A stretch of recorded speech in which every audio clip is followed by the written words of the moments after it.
Boker Tov, nous sommes le 22 août 2018, le 11 Elul 5778, Daniel Haïk au micro, David Amara à la technique, heureux de vous retrouver ce matin pour cette nouvelle heure d'actualité sur Studio Kalita. Une heure d'actualité qui, comme chaque matin, va débuter par un premier journal d'information. Ensuite, nous aurons le plaisir vers 8h12 d'accueillir notre invité, l'invité de la rédaction qui sera ce matin un invité de marque de Paris puisqu'il s'agit de Dov Zera, qui est un ancien président du consistoire de Paris et puis surtout ancien directeur général de l'Agence française pour le développement, l'Agence française pour le développement qui est très active dans l'aide économique à certains pays en difficulté. Nous en parlerons avec lui en nous focalisant probablement sur ce qui se passe en particulier sur cette aide qui est fournie par la République française aux pays dans la région et même probablement à l'autorité palestinienne. Nous en parlerons donc avec Dov Zera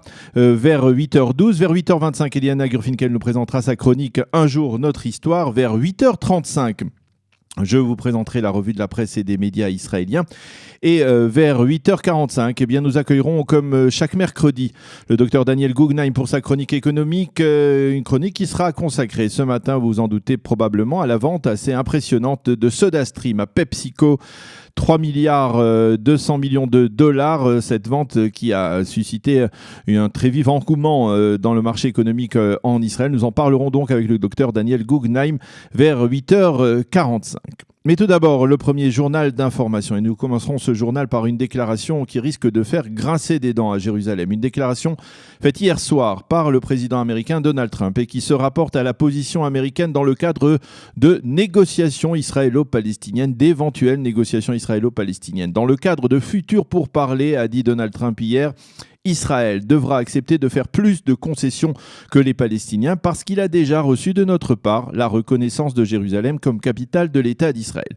Le président américain a fait cette déclaration dans le cadre d'un meeting électoral en perspective des élections du midterm en Virginie occidentale. Dans son intervention, Donald Trump a même raconté qu'il avait reçu tellement de sollicitations de la part de chefs d'État étrangers avant de décider de transférer l'ambassade des États-Unis de Tel Aviv à Jérusalem qu'à un certain stade, il a tout simplement décidé de ne plus répondre au téléphone de ces chefs d'État. Pour Donald Trump, son initiative de reconnaissance de Jérusalem comme capitale de l'État d'Israël a, je cite, réglé un des problèmes les plus ardus du processus de paix, le dossier de Jérusalem. Si un jour, a-t-il dit hier encore, il y a une paix avec les Palestiniens, il s'avérera alors que c'était une bonne chose à faire parce qu'à chaque fois qu'il y avait des pourparlers, ceux-ci butaient sur le dossier de Jérusalem. Donald Trump a expliqué que désormais c'est aux Palestiniens de recevoir. Mais il n'a pas détaillé son fameux plan de règlement du conflit israélo-palestinien. Pour l'instant, il n'y a pas encore de réaction officielle à cette déclaration côté israélien, mais il semble que ce type de propos s'inscrivent dans les informations d'ici ces dernières semaines par certains responsables de l'administration américaine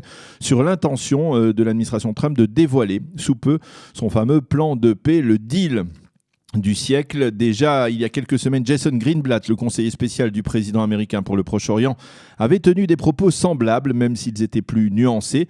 Et l'on a entendu au cours des derniers jours des rumeurs sur l'intention de l'administration américaine de présenter ce plan de paix au mois de septembre dans le cadre de l'Assemblée générale des Nations unies. La grande question sera de savoir si ces déclarations suffiront à Mahmoud Abbas pour accepter de revenir s'asseoir à la table des négociations. Affaire à suivre, bien entendu. Ceci étant, toujours dans le cadre des relations entre Israël et les États-Unis, le conseiller à la sécurité nationale américain John Bolton termine aujourd'hui sa visite de 3 jours en Israël par une conférence de presse à l'hôtel King David. Hier, Bolton s'est rendu à la présidence de l'État pour s'entretenir avec le président Reuven Rivlin. Ce dernier l'a chaleureusement remercié pour son action en faveur d'Israël. Bolton s'est également rendu au mémorial du Yad Vashem et il a déposé une gerbe dans la salle des noms du mémorial. Il a également rencontré l'ambassadeur des États-Unis en Israël, David Friedman, dans l'ancêtre de la nouvelle ambassade américaine à Jérusalem, qui a été inaugurée, vous le savez, le 14 mai dernier. Au cœur des entretiens politiques et sécuritaires qu'a eu le conseiller américain, également avec Benjamin Netanyahou et avec Avigdor Lieberman, l'Iran, que ce soit la menace du nucléaire iranien ou encore la menace d'une présence militaire iranienne en Syrie, que ni les Américains, ni les Israéliens, ni même apparemment les Russes ne souhaitent voir se prolonger.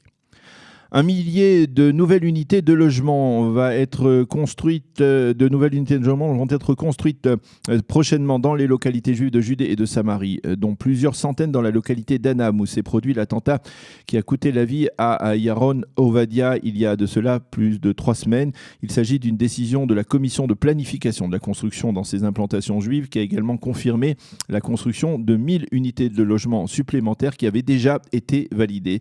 Cette annonce se rajoute à celle de la mairie de Jérusalem qui avait indiqué récemment que 20 000 unités de logement allaient être construites dans les quartiers périphériques de la capitale, en particulier dans les quartiers est de la ville.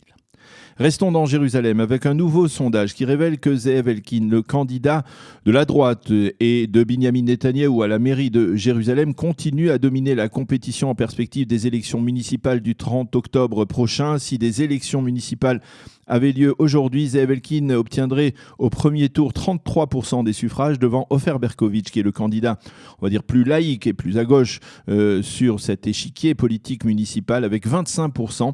Le candidat non officiel des orthodoxes obtiendrait 20% des suffrages et Moshe Léon, qui est le candidat d'Avigdor Lieberman et d'Aryeh Deri, obtiendrait 13% des suffrages.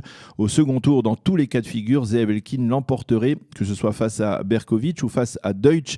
Mais il reste encore un peu plus de 2 mois avant donc ces élections municipales du 30 octobre, donc largement le temps pour que des changements importants interviennent. Une chose est sûre, la clé de la mairie de Jérusalem se trouve essentiellement entre les mains des Haredim, des orthodoxes, qui représentent plus de 35% des suffrages à Jérusalem. Or, il semble que le parti unifié de la Torah, qui est représenté par plusieurs députés à la Knesset, ce parti aurait décidé de se scinder pour les élections à Jérusalem entre, on va dire, ce que l'on appelle les mitnagdim et les chassidim, ce qui brouille quelque peu les cartes et laisse planer un doute sérieux sur l'identité du prochain maire de la capitale.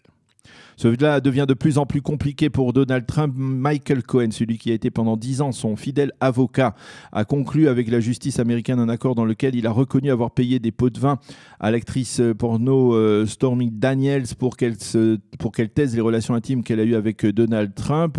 Dans ses aveux, Michael Cohen, qui a été condamné par la justice dans ce contexte pour corruption dans d'autres affaires, ne mentionne toutefois pas nommément le président américain Donald Trump. La météo pour terminer, le temps sera chaud et sec sur l'ensemble du territoire israélien. Il fera 29 degrés à Jérusalem, 31 degrés à Tel Aviv et 40 degrés à Eilat. Nous allons marquer une première pause, il est 8h10. Nous allons marquer une première pause sur Studio Kalita et nous nous retrouverons dans quelques instants avec Dov Zera pour parler de l'action de développement dans certains pays difficiles, en particulier en Afrique, qu'il a mené entre 2010 et 2013 à la tête de l'Agence française pour le développement.